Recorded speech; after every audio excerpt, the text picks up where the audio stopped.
Sometimes on a night like this, you have to look for the little things that stick out to you. And in the first 6 minutes of this game, I think the Wizards showed a glimpse of what next year might look like.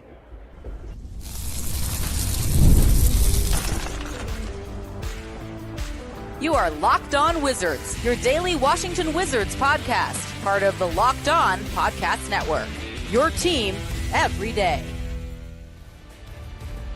DC family, you are locked on to the Washington Wizards, where you're part of our family. We thank you for making Locked On Wizards your first listen every single day. We're part of the Locked On Podcast Network, where it's your team free and available every single day. Today's episode is brought to you by FanDuel. Last call for football on FanDuel tonight, Super Bowl Sunday. If you're a new customer, bet just $5 and get $200 in bonus bets if you win.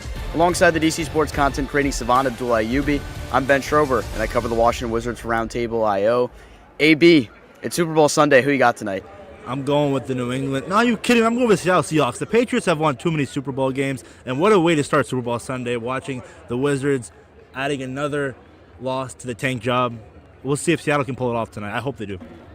Yeah, a rough one today here for the Wizards, the young Wizards, now fourth youngest team in the NBA technically after the Anthony Davis trade. 132-101 on today's show. I tell you about the first 6 minutes of this game, because I really think the Wizards actually showed me something in those early minutes, some early energy. And then we also talk about Will Dawkins, his press conference. He addressed the media today for the first time publicly since the Anthony Davis trade, which was back on Wednesday. Let's get right into it. The first 6 minutes of this game might have been the most genuine good hoops I've seen from this Wizards team all season. There was so much active energy on the defensive end coming from Alex Sarr, who had a nice block, got the hustle rebound in transition, saw the Wizards throwing up a couple lobs and just burning them in transition. Champagnie knocked down a couple threes as well. I think Washington started this game making 8 of its first 10 or 11 shots. They came out flaming early on in this game, and I was like, okay, this kind of provides the glimpse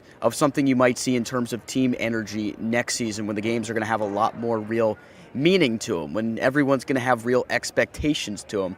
And you like to see them come out with that energy early on, especially considering you're playing on a back-to-back right now. A loss yesterday against Brooklyn, a game where Will Riley played 45 minutes, Jameer Watkins played 45 minutes, but you get the fresh legs technically back in Keyshawn George and Alex Sarr and Bilal, who came back after not playing yesterday with their minor injuries.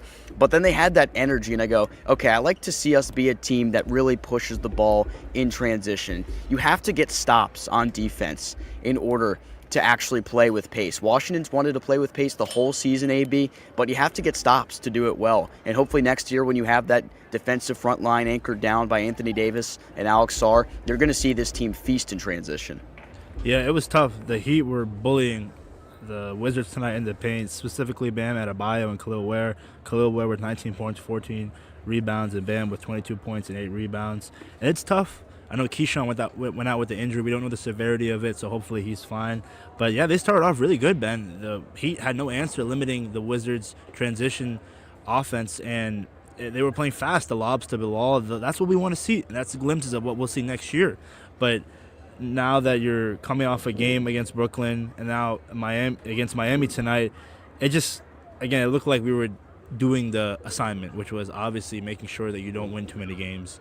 But offensively tonight, you just couldn't get anything going. And your leading scorer was Tristan Vucevic with 14 points, and your lowest plus-minus was Jameer Watkins with minus 33. Bilal offensively struggled as well. It's just hard to find any highlights of today's game, because obviously it was a blowout. And this Miami Heat team, they're probably going to, again, I like how what is it, the nickname you said, Ben, the Miami Heat Invitational? It's like the Miami Heat, Chicago Bulls, Atlanta Hawks Invitational every year in the play-in. That used to be us, but thank God we're not going to be. Well, maybe we're going to crash the party next year, right? Maybe, but years that'd be a good step for us. Yes, sir, very good step. Dante Exum did get waived, so it's just a lot of things were happening today, the press conference, but just overall, it was a good start. And I was looking at you and Henry, and we're like, yo, we got to slow down. But then in my mind, I'm like, there's 4 quarters of basketball. They're going to find a way to let the Heat come back. I mean, there's no reason to worry in a moment like that, because one, basketball is a game of runs. Washington started the game really hot. It probably wasn't sustainable. It obviously wasn't sustainable. You lost the game by 31 points today. So very, very clearly Miami adjusted well, and Washington didn't really have and answer from there. This Wizards team this year, they've pretty much struggled in these back-to-back situations because young players just really have to get used to the life, the grind that comes with playing back-to-backs in the NBA. I mean, even veteran players at this point just don't even play in back-to-backs for so many different teams because it hurts their body. Like, they can't play the same way. And you could tell that with Will Riley today, who had his worst scoring output in the last couple of games after leading this team in scoring for the past 4 nights. Tonight, Riley only had 9 points on 4 of 10 shooting, probably just a result of being pretty exhausted. He played 45 minutes yesterday, and those were 45 excellent minutes of like full all-out effort basketball. So today's result, not an unexpected one at all, not a result that anybody needs to be too worried about as well. Obviously, not very good defensively in this game, but you're not playing a lot of your guys with intent of stopping anybody at many points in this game. You're running lineups out there that are pretty small for the majority, and there's a reason why Miami was so dominant in the paint in this game. Yeah, Andrew Wiggins had 11 points, 10 rebounds, and just in general, if I'm looking at the points in the paint, Miami had 54 to Washington's 40, and the Wizards shot 41.9% from field goal range compared to Miami's 47.1%. You're hoping that the development of what we're seeing from the young guys, Alex Sarr tonight with 12 points, 12 rebounds, 5 assists. I really can't wait to see the potential of a front court with a healthy AD Ben and Alex Sarr, because as Wizards fans, we've never seen a really talented front court like that for so long. And I think they can complement each other really well. It's just, you just want to, essentially want to sim this whole rest of the season, man. You want to get as many losses as you can and just get ready for the draft lottery. Duke, UNC last night. I mean, Cameron Boozer, Caleb Wilson put on a show. But a game like this, it's tough to come out with a lot of positives. But at the end of the day, I guess the one main positive is that you lost, and you have Indiana coming up, which is back-to-back. And right now the series is 1-1, right, Ben? It is 1-1. So very crucial that you don't win the tiebreaker with them. Yeah, that's kind of wild that they played 2 games with them so far. One of them, Washington, got blown out bad. The other one was Washington's best defensive performance of the whole season, where they only gave up 89 points. So it'll be interesting to see how those 2 games shape out. There's so much commentary right now about the Wizards and what's happening in terms of their basketball development right now and where they are in the standings. And it's kind of just gotten ridiculous. Like some of the people that have screamed and cried from the rooftops about Knicks the way fans. Well, the Nets fans yesterday, and there was a lot of hoorah that was being made about the Wizards having guys sitting out yesterday. The Nets did the same thing to the Wizards a month and a half prior to that. It was still December, I think, and the Nets had almost everybody out in that game randomly. So the Wizards kind of just returned the favor at that point, and you got to see a really nice performance out of Will Riley out of it. I'm good. Sign me up for that pretty often. I'll take that all rest of the season long. Yeah, it's funny because Nets fans, literally, like you said, not too long ago in a game where they didn't play anybody, they lost by 50, only scored 60 points. It's like, why aren't you pointing fingers towards that? Why are you throwing shade towards the Wizards trying to tank? And then the Knicks, I mean, I'm pretty sure they did some under-the-table tampering when they were trying to acquire Jalen Brunson. So New York team, stay in your lane. Right now, the Wizards are doing what they should do, and any NBA franchise would do considering the amount of talent in this upcoming draft class. But yeah, Ben, tonight it was a 2 o'clock tip-off, and obviously everyone's eyes are on Super Bowl Sunday in that game for Seattle and New England. It's just a game where you just wash off, rinse and repeat, and then I think you're playing against who next, Ben? Cleveland, right? I don't even know what day the next game is at this point. We're in sim mode right now, but no, I'll have to look at my calendar. All-Star weekend though, it's loading. We got 2 All-Stars, the mascot and the head of the arena that are All-Stars representing, and then 3 in the Rising Stars. That's something, man. Hey man, we got All-Stars. I think you and I are All-Stars though, so they should send us out there to Los Angeles. That'd be pretty fun. All right, when we come back, Will Dawkins addressed the media publicly today following the Anthony Davis trade. I'll recap some of the things he told us there. The season's heating up, and DoorDash has a way to keep fans in their bag the whole way through. Whether you're watching the highlights, the tunnel fits, or just your favorite player, DoorDash makes the entire season more fun. Because every player has their bag. With DoorDash, fans have one too. DoorDash keeps your snack stocked, your gear fresh, and your watch party vibes absolutely on point. There are nights when your team stresses you out. Let DoorDash become your post-game therapy. Sometimes you just need dessert now. Those late-night interviews hit and suddenly you need chips at midnight. DoorDash is built exactly for that. If the group chat says pull up, DoorDash makes sure you're always prepared with snacks, cups, even a phone charger for that friend who's always at 2%. From tip-off to overtime, stay in your bag and order on DoorDash. Get snacks, drinks, gear, and whatever gets you through the season delivered right to your door. DoorDash, in your bag all season long. New year, new systems. This is the time when a lot of us look at the messier parts of how we run our business and think there has to be a better way, right? And there is. Streamlining your communications is one of the quickest upgrades you can make. That's why today's episode is brought to you by Quo, spelled Quo, the smarter way to run your business communications because your team is reachable. It makes you more capable. You're organized. You can communicate in one place. You're not just working cleaner. You're creating more opportunities to connect with your customers. Your whole team can call and text from one shared business number, so nothing gets missed. Everyone sees the full conversation thread, which makes replies faster and more personal. And it works right from your phone or computer. You can even keep your existing number.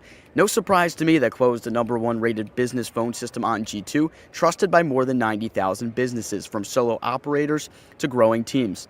Make this the year where no opportunity and no customer slips away. Try Quo for free and get 20% off your first 6 months when you go to quo.com/LockedOnNBA. That's QUO.com/LockedOnNBA. Quo, no missed calls, no missed customers. Got a surprise press conference by Will Dawkins today. They did a media scrum style press conference. It was kind of weird. Like, they just had everybody just rush right up there and just... It wasn't live streamed, right, Ben? No, I think it is up on YouTube now on Monumental, so I'm sure a lot of people will go check that out. Some of the things I'll recap. Good question from our buddy from Wizards on SI, Henry Brown, who asked about D'Angelo Russell. And Will Dawkins said he will not report to the team until he and the team find out what's the best situation for him and the organization. So right now, he is not with the team as it stands right now. And it seems like he's probably not going to join this Wizards team. And there's probably people that would want him here for certain reasons. But ultimately, like, I'd rather just go all in on playing the young guys that you have right here. I don't know if you need to have D'Angelo Russell in the building right now. And there's a lot of drama and baggage that comes with that. So this probably isn't the worst situation if you don't have him report to the team, but it is just interesting that it's ended up working out like that. What drama are you talking about? No, I'm just joking. I don't know. I think Jaden Hardy, though, Ben, that's a piece that I want to see him play. I think he could be a crucial piece when it comes to his offensive game. And I think outside of AD, that's the second intriguing piece of that trade. Dante Exum waived, and D'Lo, I know like the reasons why people want to bring him in, but again, we'll just see how it all pans out. The conference, shout out to Henry for asking that question, and Dawkins also brought up the fact that he wants the odds to finally come into Washington's favor and land a top 3 pick, which rightfully so. I think all Wizards fans deserve it, and it's gonna be exciting. It's gonna be an interesting offseason.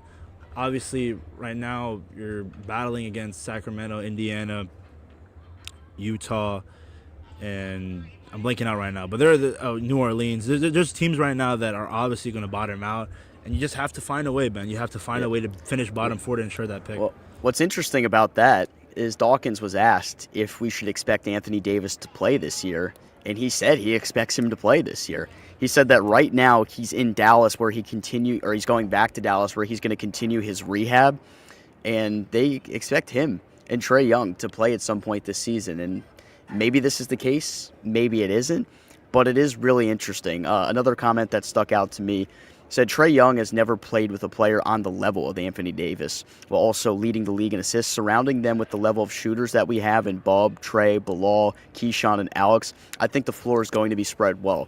And that's something we've talked about a little bit, like what's the spacing going to look like on the floor with Alex Sarr and Anthony Davis if you have both those guys down there. I don't think you're going to have a situation where the paint's going to be clogged because I think Alex has shown the ability that he can operate in the mid-range, like get his shot from the elbow, stretch the floor a little bit. And I'm not saying you have to rely on that. Like, you don't want rookie year Sarr where he's jacking up 8 threes a game. Like, you're not going to see something like that, I don't think. But it's going to be a really interesting dynamic, and hopefully the addition of Trae Young and Davis, just because you have those two that defenses have to hone in on so much, there's going to be opportunities for guys on the outside to get open catch-and-shoot looks, where we know Keyshawn's been great on catch-and-shoot threes this year. Trey Johnson, excellent on the catch-and-shoot. And Bub Carrington, that's like been the best part of his game is his three-point shooting so far through the first 2 years of his career. So to get him some catch-and-shoot looks, I think would be pretty vital for this team taking that step forward next season.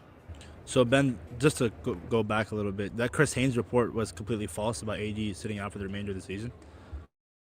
Well, Dawkins said today he expects him to play, so I don't know. I do wonder how many games will AD and Trey play combined, because obviously if they're playing, that's going to help your chances of winning the game. But, yeah, I think the idea of the draft pick and then also how the odds are, I don't know, man. It feels different. The way the tide is changing, how people view Washington, I think luck is finally going to be on our side, and that we're not going to be looking at Tankathon for at least 5 to 6 years on our Google search. I mean, I'm so done with that. I'm so done with bottoming out. Like, it's a pain in the butt to cover, obviously. It's no fun for anybody involved. Like, get that. The players definitely don't like it. Nobody enjoys it, but it's a process that's necessary, and it's important for trying to take the next step. And the Wizards seem like they've put themselves in a position to play more competitive basketball next season, which I think is going to be something that everybody, including you listening, needs to see right now. One more thing here from Dawkins, and shout out to Chase Hughes, who posted a thread to his Twitter at ChaseDCSports, where you can kind of see all of the comments that he made. He does not expect the Wizards' offensive style to change dramatically with Trae Young and Anthony Davis. Said, we want our guys to process information really fast and make decisions with the ball. That's the way that we build up our team. It's where everybody eats. So it doesn't seem like you're going to see a situation where you're going to have Trae Young scoring 28 points and 10 assists every single night, and 7 of those going to Anthony Davis while he scores 25. That's probably not the reality of the situation. Hopefully you see kind of a nuanced, balanced attack for this Washington team. Yeah. And it's going to be exciting. The pick and rolls, the pick and pops, a front court with Alex, Sarr, and AD. AD can be a really good mentor for Sarr. Shout out to Justin. He came up to us, the viewer of the channel. And shout out to the one gentleman with the Blau Cool Bali jersey. I didn't get his name, but they seem excited about these trades, and they seem excited for next season. Hopefully, Ben, losses like this will not be a common theme next season. I think by then we'll see who we get in the draft. And on top of that, a healthy AD and Trae and the supporting cast. The emergence of Will Riley, there are some glimpses, or there are some silver linings that you can take throughout this season. And just look at the track record. That first game against Milwaukee, you get destroyed, can't guard the three-point line. The second game, Keyshawn George goes off, then you go on a losing streak. And then less than a month, after a couple months, you trade for AD and Anthony Davis. It's just insane how the NBA works. And right now, if you're a loyal Wizards fan, you're going to be here for the long term, because soon people are going to jump on the bandwagon, and games like this just won't happen. I think that 12-game stretch where the team won 7 games, although there's somewhat of a possibility the team would lose its pick. I don't think that's going to happen, but like, it's not a lock or 100% thing at this point. Even though Will Dawkins did literally say today, hopefully, like, the lottery gods will give us some luck that turns in our favor. So he's thinking about it. He doesn't want to lose that pick, I can tell you that for sure. I posted a clip of that on my Twitter as well if you want to check that out at Strober Sports. But that stretch run they had where they won 7 games in 12 showed me that these young players have a bunch of capabilities that we can see on full display on a team with real expectations next year. And I'm really excited about that.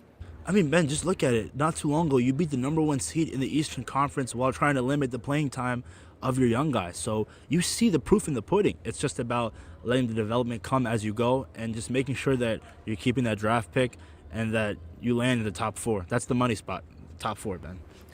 Got to see how it all shapes up by the time the season unfolds. All right, that'll do it for us. This bonus coverage for you today here on Super Bowl Sunday. Heat win this one over the Wizards 132-101. We will be back in action for you tomorrow. We'll have a full slate of content for you. Should be a lot of fun this upcoming week on the Locked On Wizards podcast. We thank you for making Locked On Wizards your first listen every single day. We're part of the Locked On Podcast Network, where it's your team every day. By the way, my pick for the Super Bowl, Seattle Seahawks are going to win the game. Go Hawks, man. That's my pick. Lock it in right there.